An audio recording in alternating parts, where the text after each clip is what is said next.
Yay! It's day two. Day two. Day two. Day two, becoming a self-love goddess. We are on our way. We have passed through the first hurdle. A lot of it is just getting started. And here we are on day two. We already have some momentum. It's been really exciting. Today I spent most of the day actually tabling at a not-for-profit expo in King County.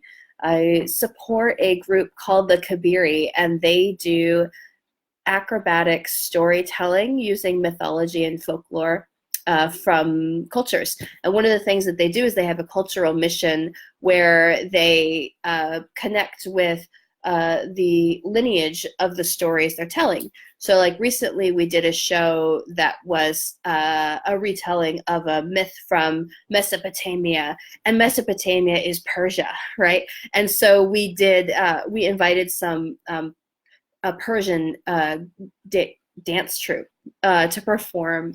And so we had, like, not only is Kabiri doing this like performance aspect, but they also have a cultural mission to work with indigenous groups and cultural groups, especially ones that maybe we're not that familiar with in Western culture. They have like a taiko drumming troupe that is there, and some Bulgarians that sing and dance, and they're a lot of fun. They have a show coming up, so I was helping to support that, and it felt really good to go and do some like public service for this group that I'm really passionate about. I wish I could spend more time with them. I'm hoping to in the future. Was hoping to in the future, but it does feel good to go and put your neck out and support something that's really powerful. And I met a lot of really interesting people and made some good connections. You can see I'm somewhere different today. I don't have my office on Tuesday, so I'm at home today, and it is raining. It is raining, and we live in the woods, so we're gonna do our best here. I've got my light. We have our internet seem to be working okay, and if it all goes awry, then we'll manage it. Right? I see Katya's here, and Deborah's here, and Tammy Terrell is here, and Carrie's here. Hello. Hello. Welcome. I love it. So hopefully you had a chance to print your guidebook. I printed mine today. I printed it in black and white. It actually looks pretty snazzy. And I ended up using multiple papers because, of course, when you need to print something at home, there's neither any paper nor is there ink in the printer. So it all works out good. So I'm pretty happy about that. So a reminder of our schedule of events. We've done day one already successfully on Monday. Today is day two. I am not a victim. Day three is tomorrow. We're going to meet again at 4:30. Day four is on Thursday, and we're going to meet at noon Pacific. And also Friday, the fifth day, we're also going to meet at noon Pacific time. Hopefully you can catch us live. If you can't and you need to do the replay, absolutely do it. I love a replay. I live for a replay. I do a lot of replays. I'm in a class that actually meets at the same time as this one on Tuesday. So I had to talk to the professor and be like, I won't be in class because I'm teaching a class. So that's fun. Hi, Trisha. Thanks for coming. You made it live. Good. How did you do on the homework? I only had one person contact me outside of the group who was curious about it and wanting to check what they did. Hi, Anu. Yay. Homework was okay. Hopefully it was pretty clear.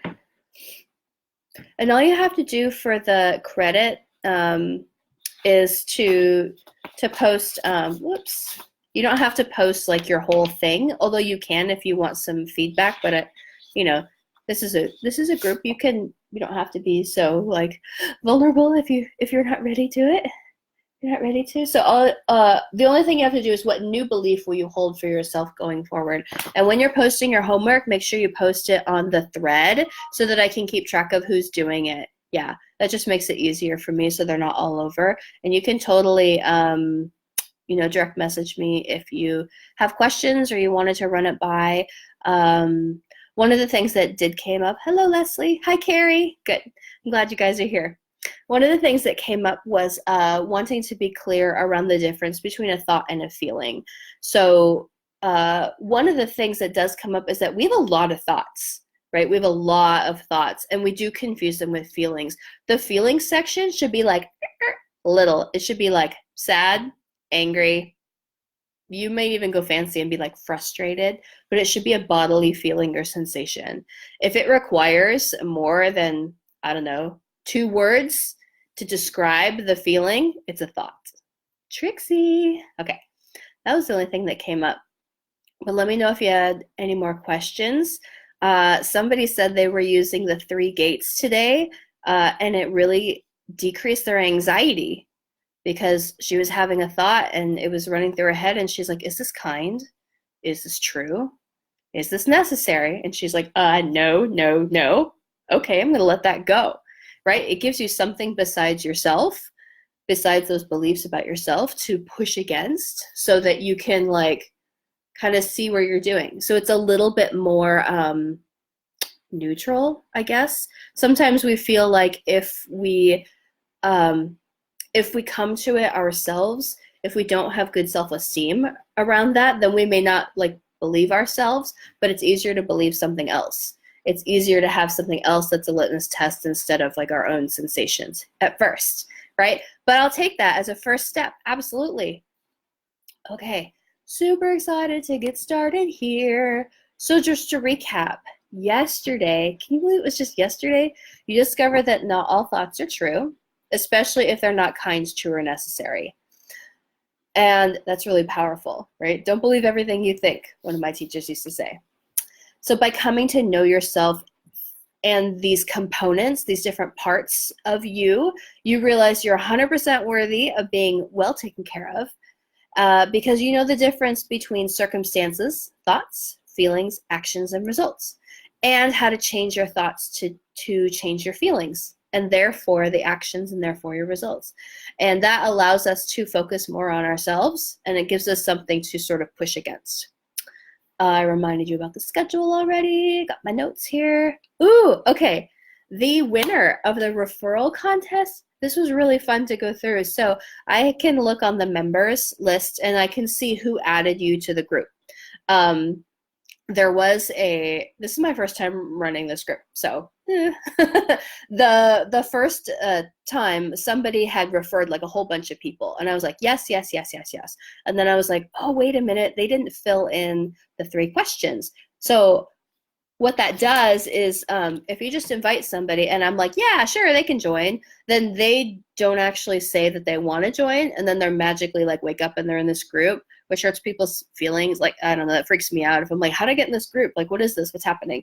So it's sort of like doing it without their consent. And I totally like was complicit in that in the beginning, because I was just like, oh, look at all these people, hooray. And they didn't fill out the question, which means that I approved them.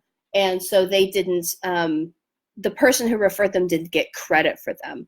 And so I have no idea how many people that was. And so she did refer like quite a few people to this group. And then the thing is, because you don't just refer people, but they also have to take the step and join. So you may be like, hey, I asked 20 people to come, but not all 20 people did come. So the ones that are like, yes, I would like to be in this group, those are the ones that count. And I have a total, and I'm really excited to announce the winner is, drumroll, Tammy Terrell, who's here right now. Tammy, you win. Tammy, you win a 30-minute Goddess Oracle reading with me. And when we're done here, I'm going to send you the link and you can get that scheduled. And what we do is we'll just meet. Actually, we could meet on Facebook Messenger and we'll chat back and forth and I'll give you a reading. Does that sound awesome? Yay! I'm also going to offer a reading to the person who I like let all your people in without asking, since I have no idea, but you were definitely in the high. So I'm offering Angel Chauvinek. You also win. Thank you. Hooray. So I'll also send you a link so that you can have a Goddess Oracle reading with me too. I'm sorry if I let your people in without their knowledge, and I really appreciate everybody who referred this group to people. What that says is that there's people in your life that need more self-love, that want to connect with their goddess self. And it means a lot to me that you invited them to join. Some honorable mentions are Van Rose, who had 12 people join the group, and Heidi Giselle, who had 11 people join the group. That is awesome. Those was really high. And Tammy, you had 5, 10, 15, 20, 23 people to your name. And Angel, you had at least 15, and I'm not sure how many. So that's why you win. So thank you so much. It's fun to do a contest. And now that contest is over, the next contest is easier to enter. So you must complete the homework. And for these, Monday, Tuesday, Wednesday, today's Tuesday, you must be present to win. So I'm taking note of who is here today.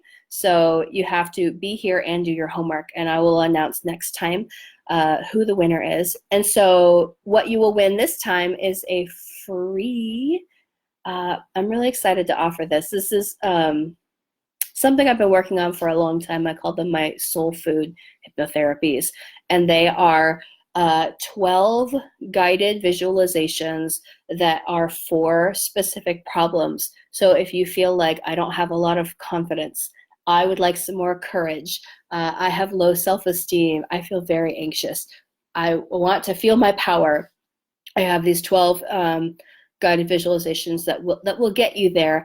This is, I made this in a package, and it's worth over $2,000. So this is a really substantial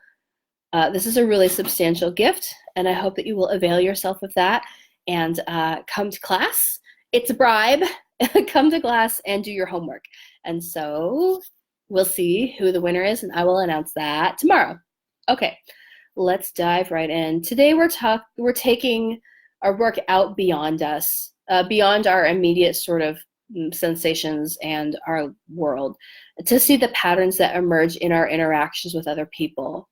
And I want you to see exactly what is keeping you stuck and how to get out of it. And that's why today is called I Am Not a Victim. Let me just check the chat real quick. Where is it we need to post our homework? There's a thread that says homework day 1, and it has it tells you what it is, and you could just post under there. And if you made it something long, you can copy paste. Katya, it's okay if your phone is buffering because they know that you're here. Yeah, it's slow. And then the comments are slow too. It has to go to space. I can give it a minute. It's all right. Yeah. I have my notes here, and I have printed my book out, and we're ready to go. But I can't monitor the chat and do notes, so I'll just be checking back and forth. So I'm not ignoring you. I just can't do 5 things at once. I can only do 2 things at once. You understand that? I got my water here. Good to go. Okay.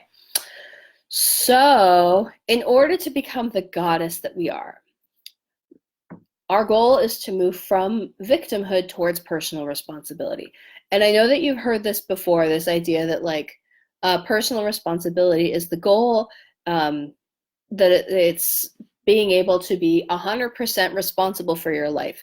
So taking on the consequences of your actions and knowing that your actions are powerful and that they do manifest in your life, which sounds very simple and is very hard to do. Taking responsibility will give you, it has a lot of pros in it. There are a lot of good things about it. For example, taking personal responsibility will give you freedom to express yourself fully, all the parts of you, right? Some people take that personal responsibility as a meaning to not include those negative parts, not include the shadow, not include those wounded parts. And I disagree. I think that we are here to express ourselves fully, and taking personal responsibility means seeing those shadows in other people and taking them, like bringing them home, making friends with your monsters.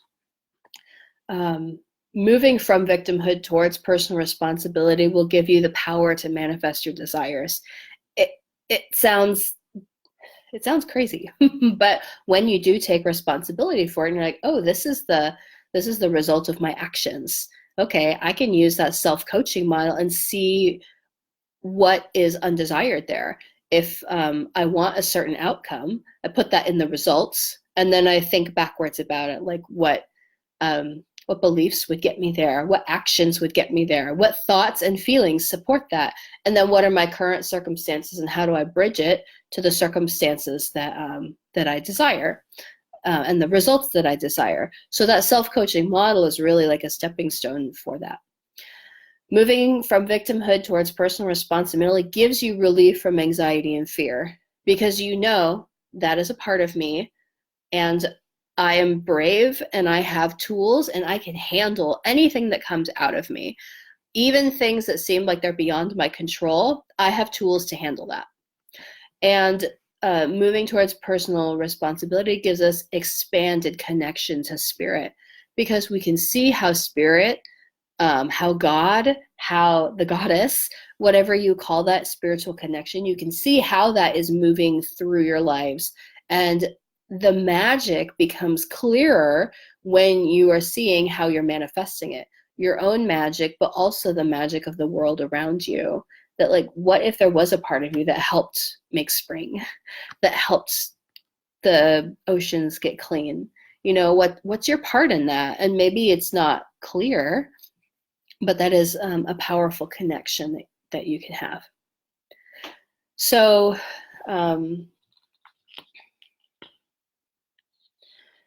when you are trapped in a victim mentality, there's an archetype I want to teach. There's two archetypes I want to teach you. The first one is called the victim triangle. And being trapped in the victim triangle is called codependency. You probably heard that word bandied around a lot. It's something that people struggle with. We spend our whole life, we could spend our whole lives trying to undo it. I don't believe it's ever something that you magically have accomplished. But it's something that we're always working towards. And part of it is it's easy to be less codependent with certain people, and other people it's more difficult. For example, it's difficult to not be codependent with our parents, or with our partner, or with our sibling, or sometimes our friends. Jobs, like our career and our workplace, there can be a lot of codependency there. And so these are major areas in your life, and you almost have to unravel codependency in each area, because they each have their own nuance and you have your own stake in it, right? That codependency works for us in some places, and in other areas it doesn't, and it's obvious, and so it's easier to let go of. The opposite of codependency, there's an alternative model, and that leads to what's called interdependency. Codependency is when our sense of self is meshed with somebody else. Whenever somebody says, "You made me feel," I'm like, that's codependency. And what we know is that no one can make you feel anything. You are a complete and whole being to yourself.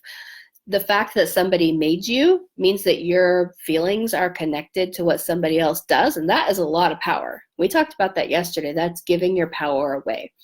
Interdependency is people who maybe rely on each other, who are connected, who share and are intimate and vulnerable, but their sense of self and their sense of safety is not dependent on the other person.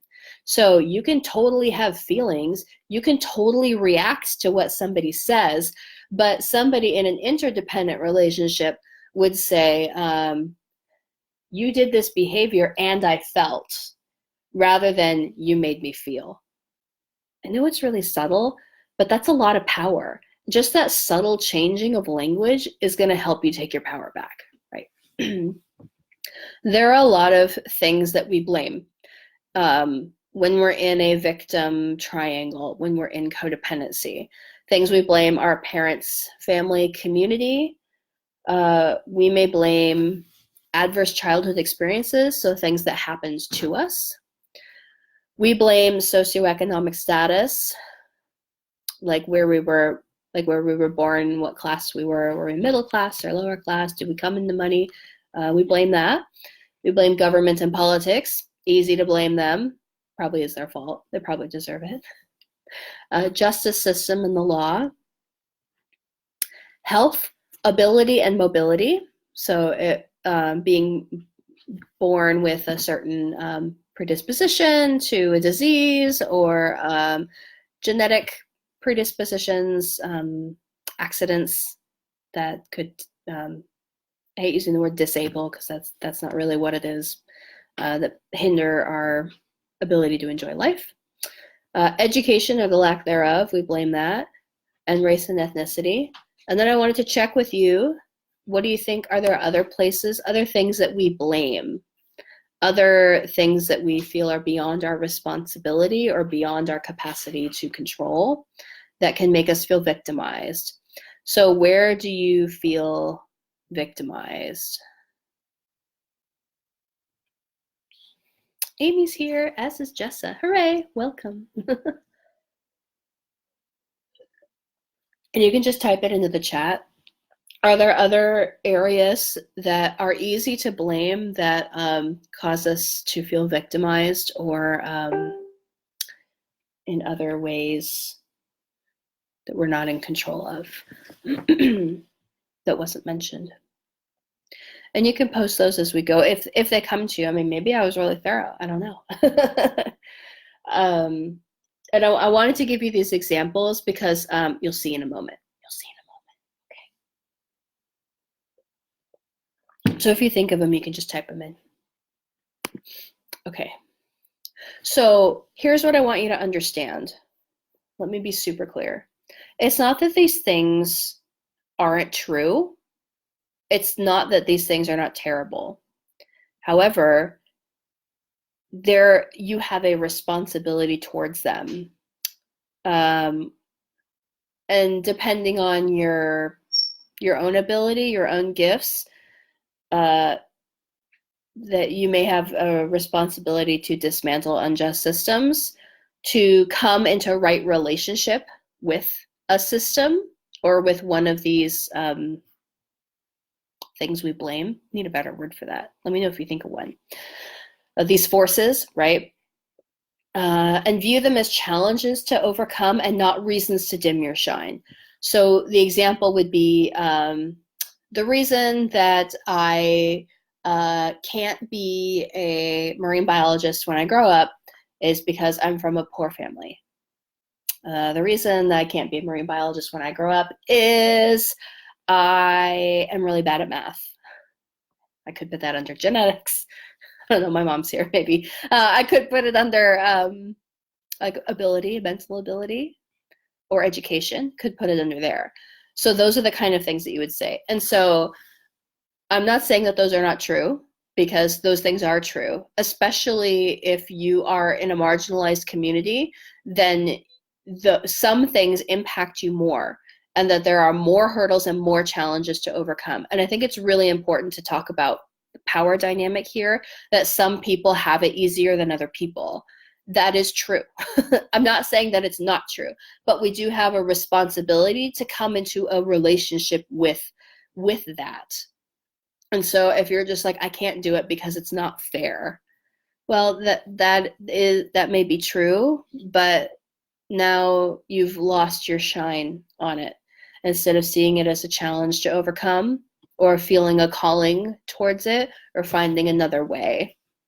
And again, I don't want to diminish this. It's a talking point, something to chew on. And let me just check the chat and see if there's anything there. Oh, the medical community. Oh yeah, doctors. Oh yeah, no, it's awful. Yeah, when it doesn't feel fair, that can be like a signal that there is a me versus them kind of feeling coming.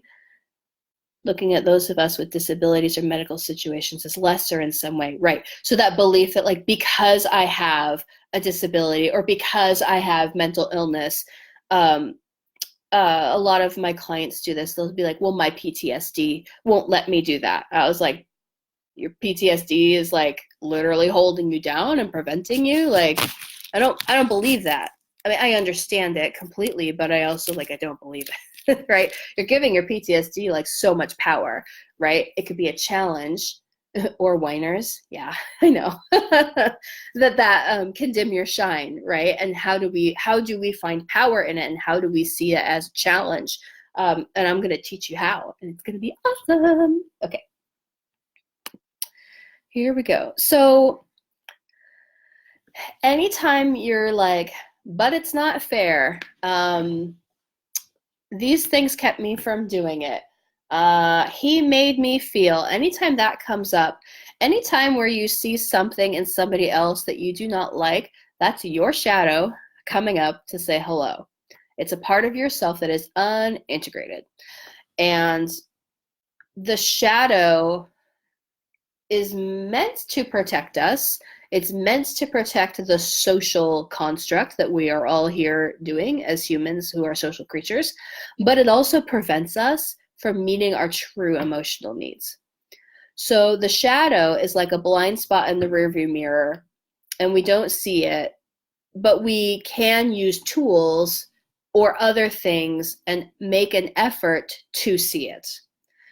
So it's not something that you can very easily look directly at, but there are tools that you can use to see it. The shadow can cause us to crash or nearly crash, whatever that means to you, right? Whether it's spiral into an anxious depression or try something and be so afraid of failing that you can't do it, to choose partners that are damaging. The shadow does all of those things. Mostly the shadows are, our own shadows are hidden, but often other people see them very clearly. They often sound like, you always. Your partner says, you always are late. You are never on time. And you're like, nuh-uh, because you can think of situations where that's not true. And what they're offering you is a tool to like look in your own rearview mirror and be like, hey, is it true that I'm frequently late? Maybe. Trying to be better. Shadows come and go quickly. They're really hard to see. It's almost like out the periphery of your vision. And they sabotage what we really want. And then we wonder why others are reacting the way that they do. So when people say, I self-sabotage, I was like, honey, that's your shadow, and it's coming to say hello. And to get in your way and to try to keep you safe in a certain way. We talked about homeostasis, like our minds, ourselves, our sense of self wants to stay the same, and shadows are a part of that function that do that. We can see other people's shadows clearly, just as they can see ours clearly, and there's often like some denial around our own shadows, and the shadow is found in the victim triangle. So on page, because I didn't number the pages, which I will fix next time I do this, you have your very own victim triangle. So I want to focus on, can I do this backwards? I just want to focus on this bottom one, this darker one. Sometimes it is called the dreaded drama triangle. Sometimes it's called Cartman's drama triangle. Cartman was the researcher who outlined this. Sometimes it's called the codependency triangle or the codependency cycle. It's got a lot of names on it.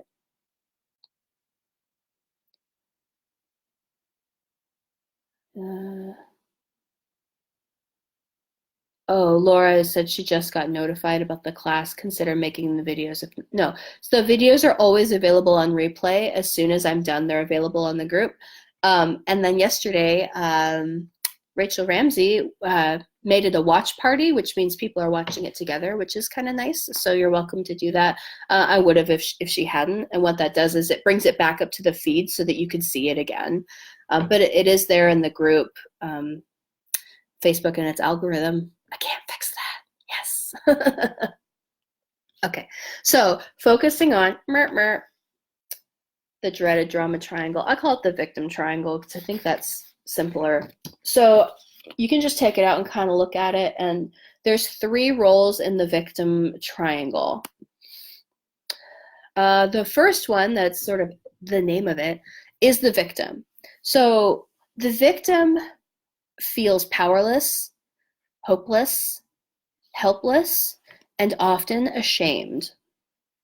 They feel like they're lousy at problem solving and decision making.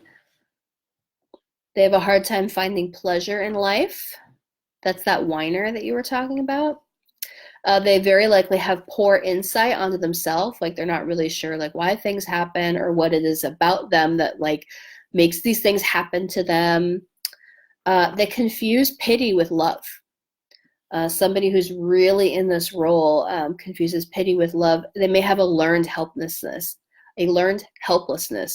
sorry, which is often reinforced, right? Especially as children.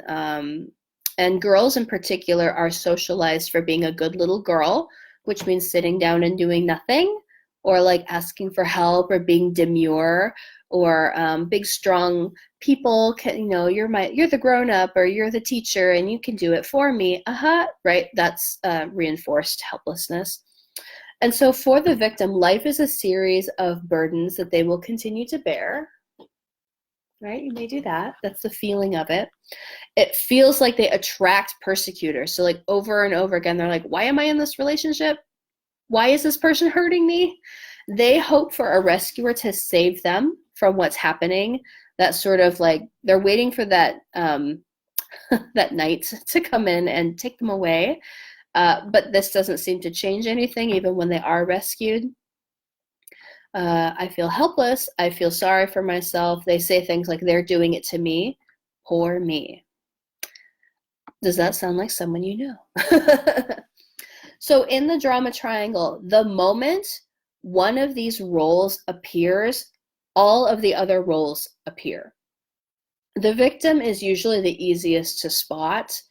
And a victim requires a persecutor, right? Somebody has to be acting on them. And not just somebody, but those things that we listed out, those can also take roles in the triangle. So we'll go over that again in a minute. So let's talk about the persecutor.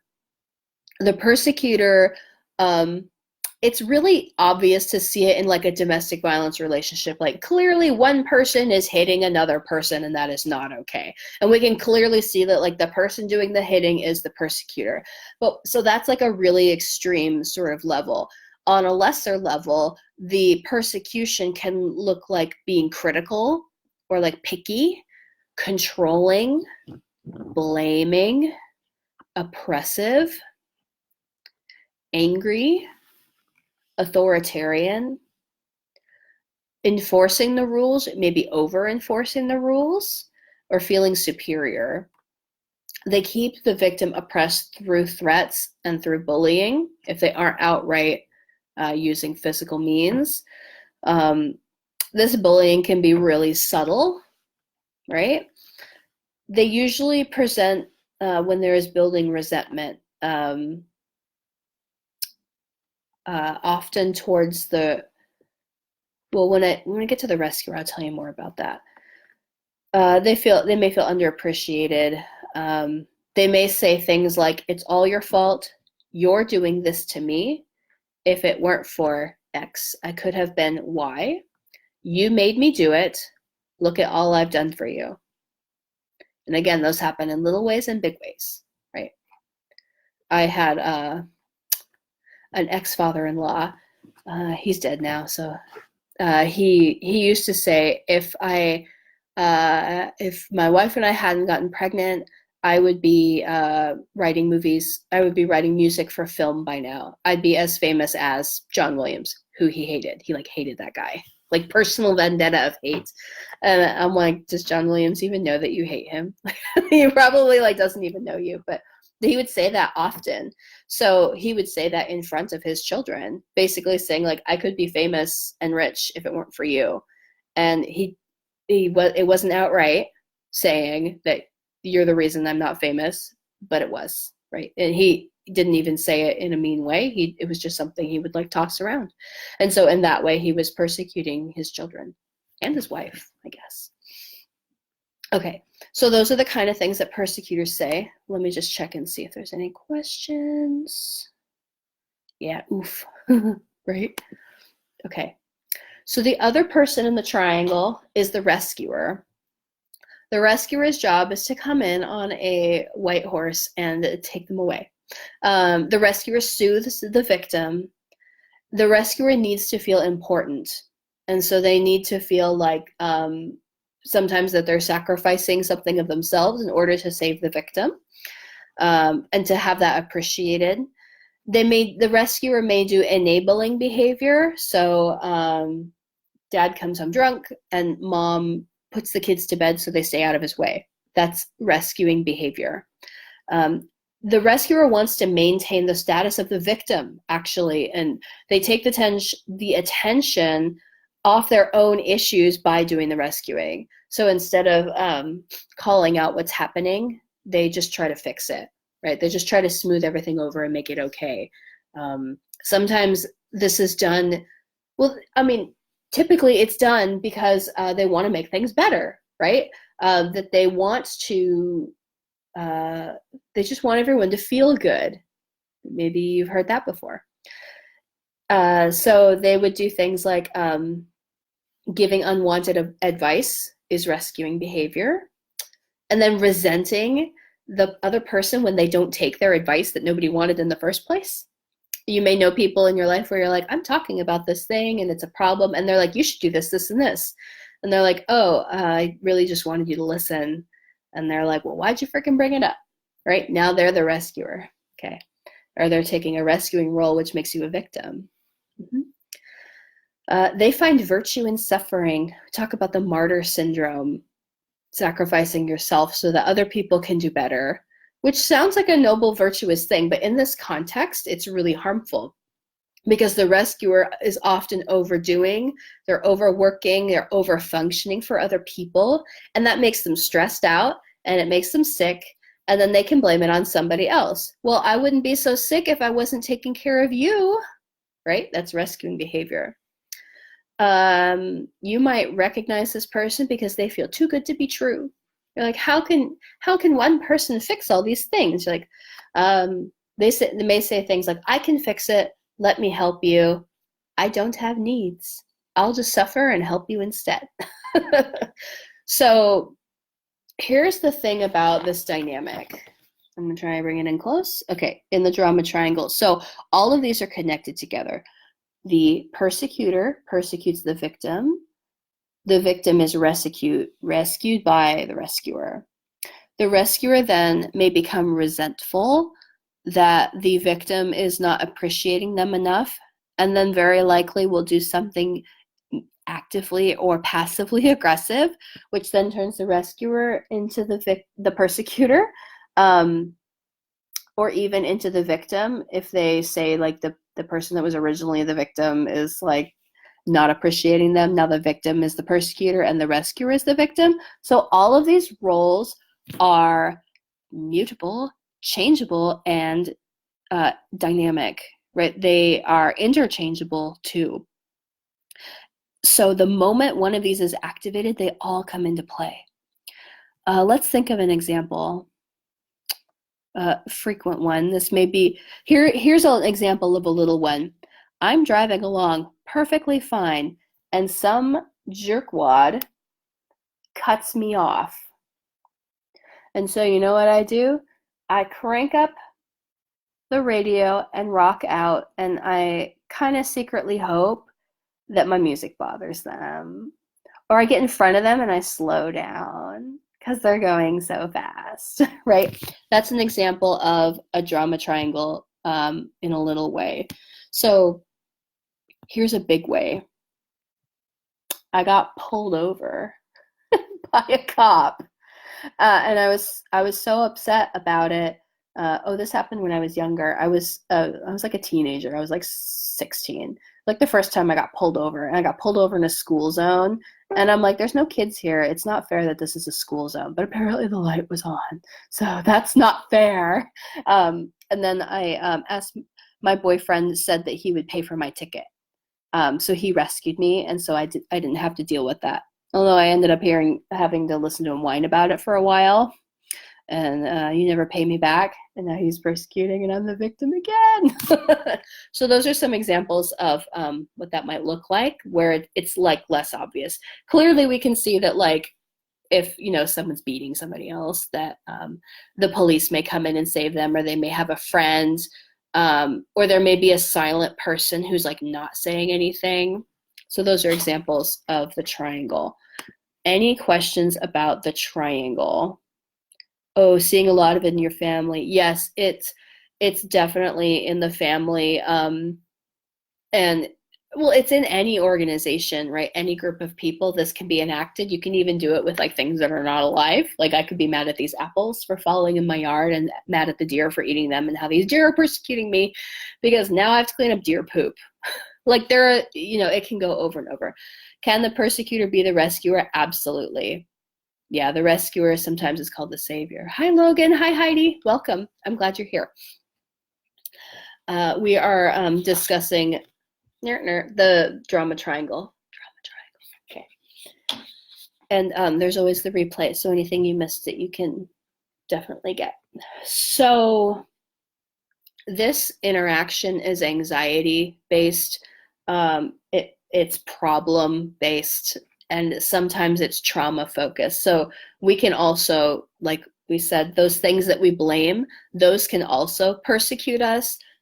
We can be victims of them. We can be rescued by them. Things that don't seem positive may end up rescuing us from something else. I remember when I was in graduate school and I wanted to be a high school teacher, I thought, and like halfway through the course, I was like, I don't think I want to do this anymore, but I might as well just finish it off. So I was like in the program and I ended up getting kicked out of the program. And at the time I was really devastated because here's this thing I've been working for. I had no idea what else I was going to do. I was like 20 and like had no idea what I was doing with my life. And now I couldn't be a teacher, which was the only thing at that time that I thought that I wanted to do. And it ended up later that I actually felt really grateful. And so being kicked out actually rescued me from being stuck in a dynamic later on that I wouldn't have liked. Now I know more about myself and I know that I would not have been happy being in that cycle of school year and summers off and parents, and it just wouldn't have been a good fit for me. Now I'm a mental health counselor and a life coach, and I help people do like all kinds of exciting things, and I never would have got here if it wasn't for that. So as much as I can say that the school victimized me by kicking me out of the program, they also rescued me from a fate that I actually didn't want, that I actually knew that I didn't want and didn't have the guts to quit. So that's tricky. How can I tell who is rescuer? Disabled people do need help. Absolutely. It's not the behavior necessarily. It's the action and the attitude. It's like the attitude. So those feelings of like expecting someone to do everything. Like I'm gonna find one person that's gonna take care of me. That's being in that dynamic. And I'm gonna teach you the empowerment dynamic, and we can move into that next. And the empowerment dynamic is the cure to the victim triangle, right? And then I'm gonna teach you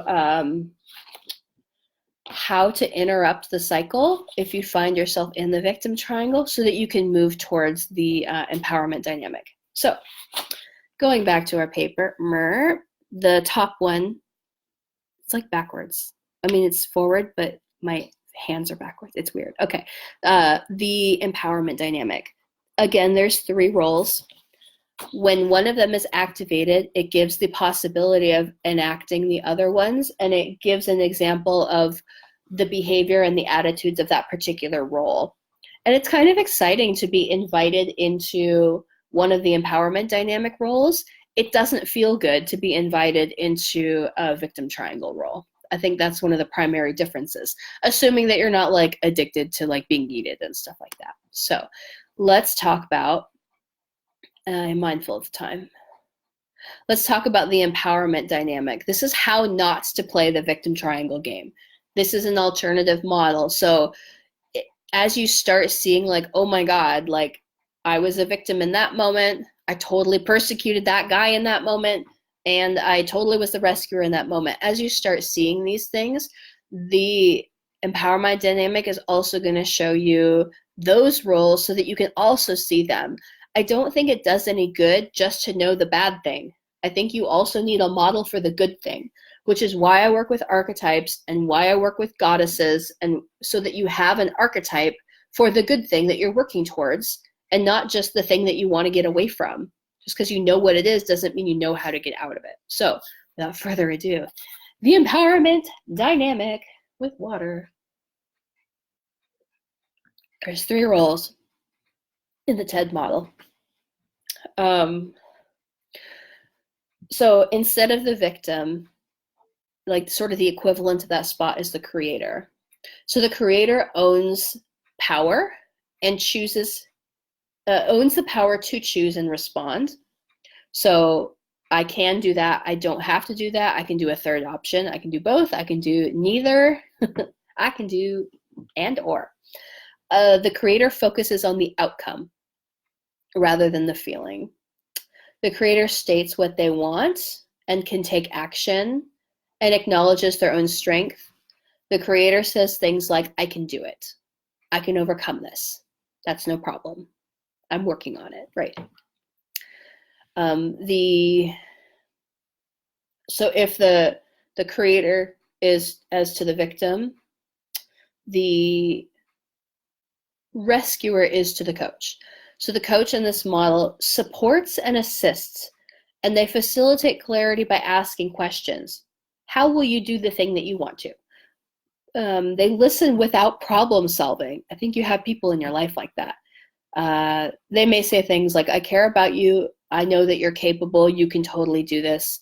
The coach does nothing that they can do for themselves.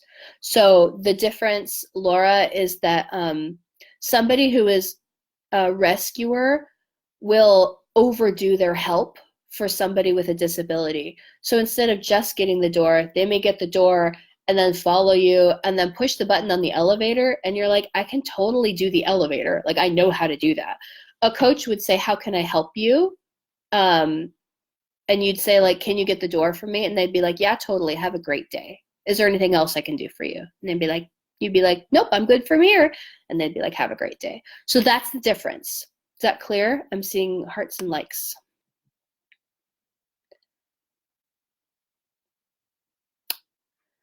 Yeah, the empowerment feels really good. Hi, Ashe. Yay. And Ronnie's here too. Lovely. Okay, Deborah, we'll see you next time. Okay, good, Laura. Yeah, it's nice to have that clarified because they are similar, right? Because the coach is also available to help, and they may even offer to help. The difference is they won't overdo it, and they have an innate belief that you can do it, that you have the ability, that you're totally capable. The rescuer doesn't believe that about the victim. The rescuer believes that they have to be helped, that they can't do it by themselves, that there's no way they can figure this out on their own, that you need moi, the rescuer, to save you. And that's a different dynamic. Okay.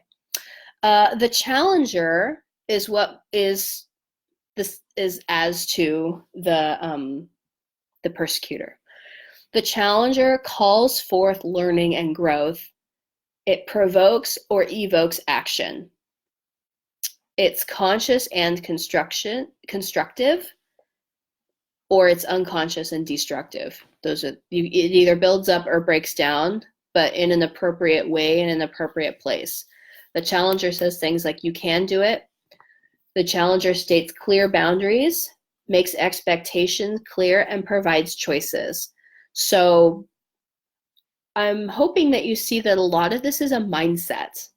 That's where the difference is. If you don't believe you have any power in a situation, then you are taking on the role of the victim. If you were like, okay, this is a challenge, I can overcome this, I can ask for help, this situation is showing me boundaries rather than this situation is persecuting me.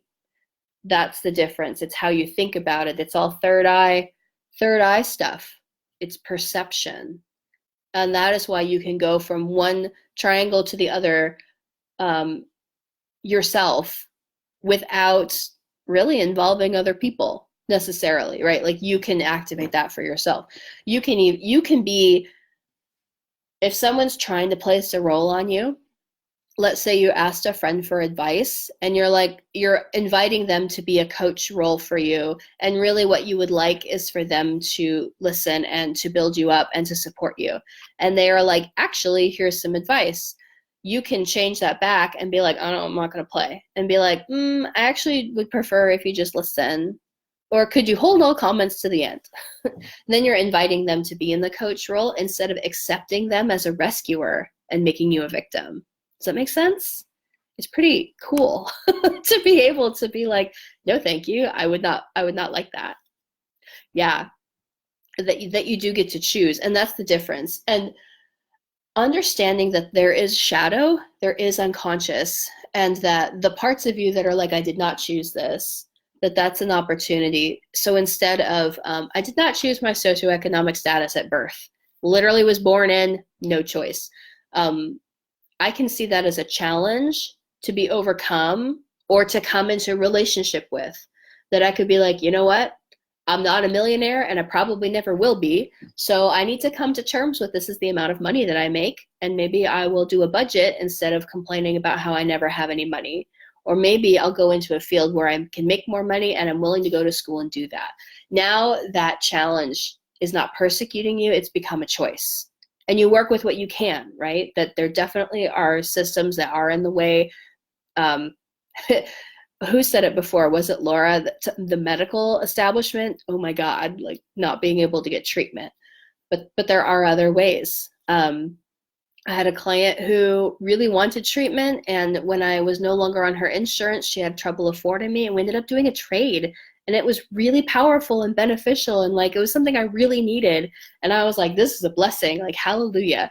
And so she was able to get her needs met, and in an empowering way, and I got a need met too. It was like a win-win-win. That's when you know you're in an empowerment dynamic. Okay, Jess, I'll see you later. The coach and the challenger, they are pretty close, but typically the challenger is usually a situation or something that would be the persecutor. So instead of seeing it as hurting us, we see it as a challenge. The coach is somebody to support us in it, but I guess their actions like kind of seem the same. But the coach is somebody that we can bring in or somebody that can appear. So like spiritually, a coach could also be a spiritual helper, a sign, right? Or like a prayer answered, something like that. So that they don't have to be people. I think that's really important to know that these are roles, but they don't have to be people. They can be institutions and they can be things. But so my question is always like, what's the energy underneath the appearance? So the drama triangle, the victim triangle, and the empowerment dynamic. I wish we had more time to talk about it. It's something that I work with my clients a lot with is like, how can I make this empowering for me? How do I like undo some of those shadow things? And remembering that I do have power, and to be a coach for people and say like, I believe in you. Namaste means the God in me acknowledges the God in you.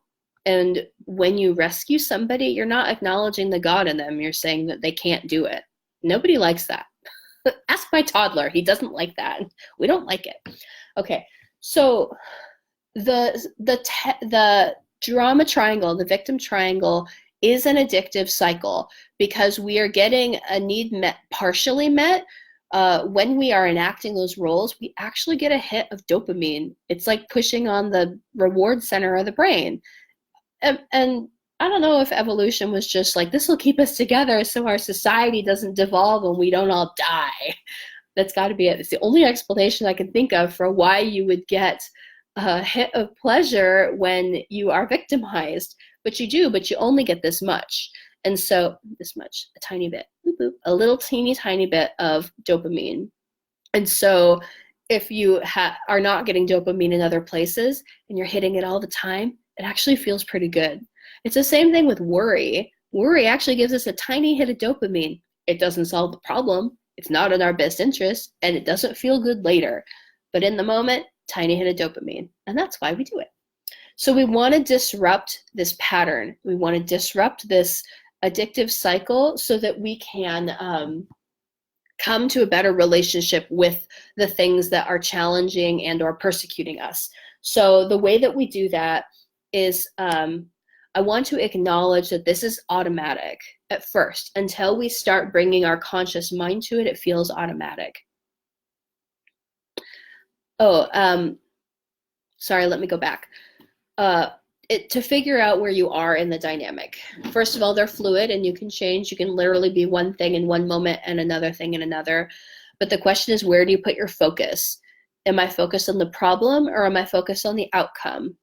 Focusing on the problem of being kicked out of school and fighting against that was like really hurtful. Focusing on the outcome was that I decided to actually pursue a different master's degree in which I have now had a successful tenure career, right? That was an outcome of something that was like really hurtful at the time. And the question is, how are you relating? How are you relating to other people? How do you relate to your experience, to yourself? Are you producing drama or are you producing empowerment? And that's going to show you which triangle you're on. And if you're producing empowerment, you're in a good place. Empowerment for as many people as possible. And sometimes it's not possible, that they will continue to maintain a victim role or maintain a persecutor role, or a rescuer. It actually feels good to be a rescuer. I myself am a connoisseur of rescuing, or at least I was before I started this work. Something that I am still mindful of, because I know that that's my default, is because it feels better to be a rescuer than it does to be a victim. And of course, I would never be a persecutor. And actually, like, harming something is like really hard to come to terms with. And then where am I in this dynamic? What actions are you taking? If you're reacting in the moment, you're probably in the victim triangle. If you feel like you're creating action that's in service to an outcome, where you have a bigger goal in mind, you're probably in the empowerment dynamic. So that's where you are.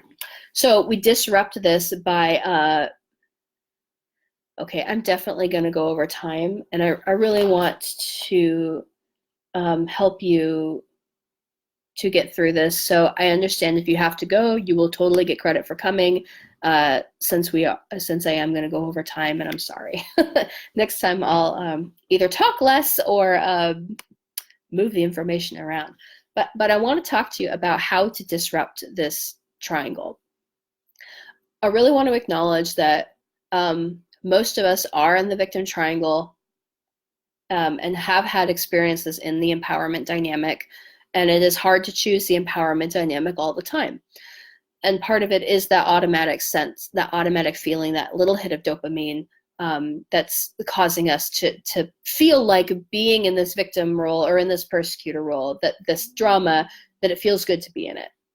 So we want to interrupt the system so that you can stand back and make a choice. And I want to acknowledge how automatic it is and how it's not really your fault, right? Your body is on autopilot. And so I want to talk a little bit about what that autopilot is. And so I have like the sciencey part, and I have the image part that might be easier to understand. So we're going to do both at the same time to appeal to both your right and left hemispheres. Hooray. Okay, so here's the thing you need to know. Your brain is a beautiful, complex organ. It does a lot of things automatically without your knowledge at all. You can imagine that your mind is like a house on a really nice piece of property. And so our brains are constructing reality based on sensory input. Information goes through the sensory modes. We see things, we can touch them, we hear them. It goes straight to the cerebral cortex when we hear things. We smell things, which also goes straight to the brain. All of these sensories go into the amygdala, which I'm like, where is it? I have a map for you. This is not the brain that I would pick for you. So the amygdala is in the back here. It says cerebellum, but it's in that part of the brain. So the amygdala is the sensory portion of the brain. So this part is on your guidebook where it says it's automatic, and you can just take notes on whatever feels best to you, right? So if the image feels good to you, or if you kind of like the sciencey, that's up to you about which ones you want to make notes on, and then you'll come to see how these images make sense. Yes, okay, so that's what we're doing. That's where we're at. The info goes straight to the amygdala, and so the image of that is, it's as if someone comes onto your property. Okay, in the brain, in the amygdala, there is a coded system of rules and conditions. So things that have happened in the past, beliefs about ourselves and the world. Anything that the amygdala thinks would be dangerous is stored there. In the image, imagine that you have a very elaborate security system. There's lots of motion detectors. There's like a guard dog. Maybe it has 3 heads. I don't know. And so if they sense danger, they're going to go off. The dog's going to bark. The alarms are going to go off. And in the brain, the amygdala sends that information to the hypothalamus, which is, oh, there's the amygdala. It's kind of in the middle here. Oh, yeah. And the hypothalamus is right next to it. So they're actually more in the middle. Sorry, this is your reptile brain, but actually our senses actually go into the amygdala, which is there. Sorry. I took 2 semesters of brains in school. Okay, so it goes, the hypothalamus decides what to do and controls the autonomic nervous system. So that's your automatic system. And so it either activates the fight or flight mode or the freeze or fawn. It has a choice. So let's say, for example, it activates the fight or flight mode. This is called the sympathetic nervous system. It controls the adrenal glands. You get a dump of cortisol, a surge of epinephrine. Your heart is pounding. You feel stressed. You have energy released in the form of glucose, and your blood is like, I'm ready. It's as if you like slammed on the gas pedal. Okay. On your property, it's as if someone shouted, "Get the gun!" and you sick the dog on them, and you run to the back door out to the neighbor's house, right? That's fight or flight. The other option is to activate the parasympathetic system, freeze or fawn. Okay, we understand freeze really easily. Freeze is like, don't move, make myself small. Fawn is a attempt to restrain yourself in and maintain social relationships. So fawn looks like, I'm going to meet all of your needs before they even know that they have needs. Stockholm syndrome, that's fawning, right? I'm going to fall in love with this person in order to stay safe. I'm going to modify myself and my behavior in order to stay safe. That's fawn. Okay, we don't talk about fawn because it's typically something that women do, and typically men are studied when we study psychology, fight the patriarchy, and so freeze and fawn is typically an example that women do. So we talk about it less. Okay, when the parasympathetic system is activated, it's the rest and digest. So this is supposed to be the system that's like relaxed and helps you digest and like makes poop and moves energy around. And it's when you're like going to bed, it's shutting down systems so that you can relax. But when that the hypothalamus is activated and it makes that decision of fight or flight, freeze or fawn, it shuts down all the digestive systems. We may cry when the parasympathetic system is overactivated. And we may decide that immediate action isn't necessary or safe. And so that's why it's like slamming on the brake pedal. So you can imagine that in our image, in our story, it's as if you hide under the bed, or maybe you go to the door and see what they want and be super nice to them and do everything that they say. Like you literally invite them in and offer them cookies. Can I just point out that this all happens before you even know who they are, before the stimulus goes to the part of the brain that really recognizes what is literally happening. These alarms are triggered automatically without our knowledge. Okay, we're only in the hypothalamus. We're still way in the bottom, in the center of the brain. The part where you think about things is like way up in the front here. We're like nowhere near there. We are nowhere near. That part is not even activated. Okay, so when the perceived danger passes, then we go send the information to the frontal cortex to be figured out. That's when it pulls all the information that it thinks it's relevant to help preserve us from dangers next time, including thoughts and beliefs. So if one time you were around a campfire and a lion came and you were like, oh shit, and ran away, then your prefrontal cortex would be like, okay, so next time, what did I notice? It was night, there was fire, and I saw glowing eyes. So all that information goes separately to the amygdala and the hypothalamus. And so when any of those is triggered, it causes a response, including it's nighttime, including glowing eyes, right? So those components are activated as tripwires in a system, even though in this moment, what's happening right now, they may not be relevant. And that's how triggers happen. And I use the word trigger technically. It's almost as if like it pulls the trigger and then all this stuff happens. What's it called? The Rube Goldberg machine. Have you seen those?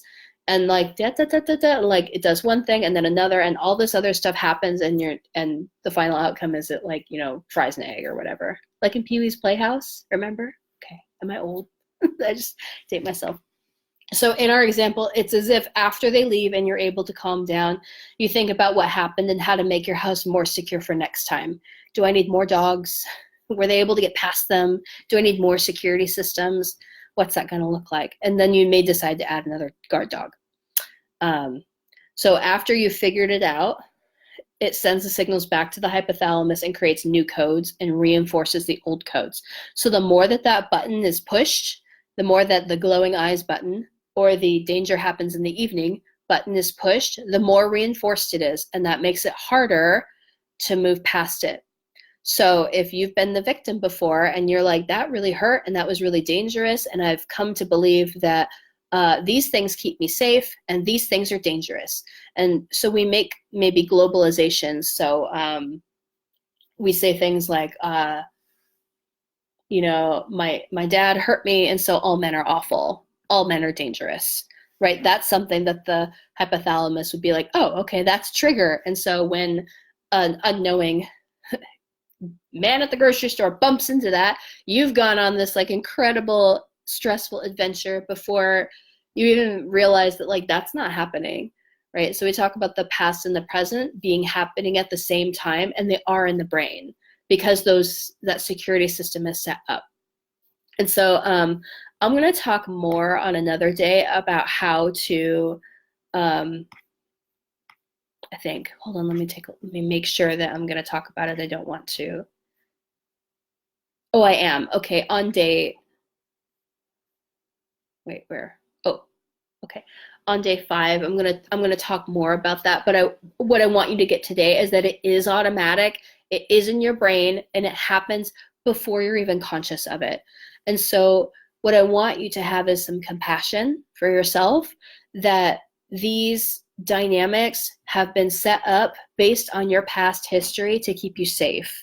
And it doesn't matter what your story is. If someone has a worse story than you or you don't have it that bad, your brain is designed to keep you safe. My son is home. Yay! You better pack up. Hi, boo-boo, I'm almost done.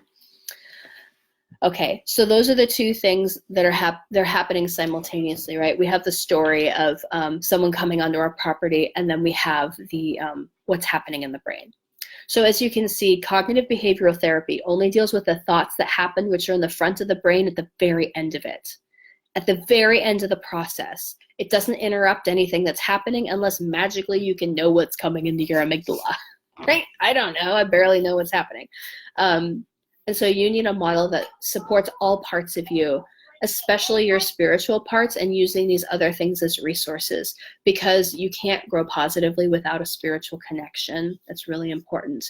And especially as empaths, and we're sensitive, we may have bigger buttons than other people. We may have decided that fawning works great for us, and we're going to make that a life choice. We may have decided that there's a lot of dangerous situations. So we're shrinking negative beliefs, and it becomes harder to push that button. Do you want to see my son? He wants to say hello. Want to say hello to everybody? Yeah. You do? Ta-da! Hello. We're almost done with class. We're learning about the brain. No comment. Okay. Let me just, so that's all for today. Buttons. Let's see if there's any comments here. Awesome example. Good. Pee-wee is the amygdala, faux show. Prefrontal cortex, what's that? Forethought? I have no idea. I love that. Thank you, Ronnie. That's really sweet. He's playing with my light. Okay. I want to thank you guys for coming. I'm sorry to keep you over. We'll be back again tomorrow at 4:30. Thank you for coming. I've made a note of who's here. So if you do your homework, that makes you really like on task for winning our awesome prize. So please do, because I want to give that away. I'm super excited about that. So I will see you tomorrow, same bat time, same bat channel. I love you all. Have a beautiful rest of your day. Bye.